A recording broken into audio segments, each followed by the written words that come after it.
शिक्षक लोक आंदोलन करीत आहेत आणि सर बोलले की 28 दिवस आहे। इनफॅक्ट मध्ये ज्या ज्या वेळेला शिक्षण संस्था चालवायचे असतात आणि अन्न आरोग्य आणि शिक्षण हा आपल्या राज्यघटनेतील एक महत्त्वाचा हिस्सा आहे आणि शिक्षणाच्या बाबतीत हे जे सरकार आहे हे मात्र भलतंच उदासीन आहे।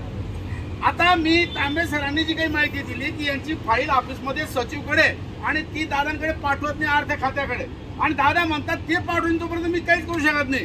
मला असं वाटतं की दादांचं हे म्हणणं साफ चुकीचं आहे। मंत्री आहात, जबाबदार आहात तर तुम्हाला निर्णय घेणं आवश्यक आहे, नाही तर अजितदादांनी एक दौरा रद्द करावा आणि या ठिकाणी सांगावं मी तुम्हाला पैसे देऊ शकत नाही, कोणत्याही फाईलमध्ये सही करू शकत नाही, सांगा मोकळा आणि पुढचा निर्णय घेऊ। आता विधानसभा इलेक्शन 2 महिन्यावर येऊन ठेवलेले आहेत आणि दादांनी जर समजा अशी आनाकानी केली आम्ही सुद्धा दादांना मतदान करताना हात आखडता घेऊ। तुम्ही असं समजू नका, तुम्ही सत्तेवर आहात, सगळे बेनिफिट घेतात आणि 3-4 लाखाचं मानधन घेतात, ओळशी गाड्या मोटरी मोबाईल अमुक डमुक फोन ऑफिस कम्प्युटर आणि का हो शिक्षक जेवढा काम करतो त्याला सदा पगार देत नाही, तुम्ही त्याला पगार देत नाही, तरसात ठेवतात। हे सर्वस्वी चुकीचं आहे। म्हणून मी असं म्हणतो मिनिमम वेज ऍक्ट नुसार प्रत्येक शिक्षकाला तो खाजगी शाळेचा असो की सरकारी शाळेचा असो त्याला पगार मिळालाच पाहिजे।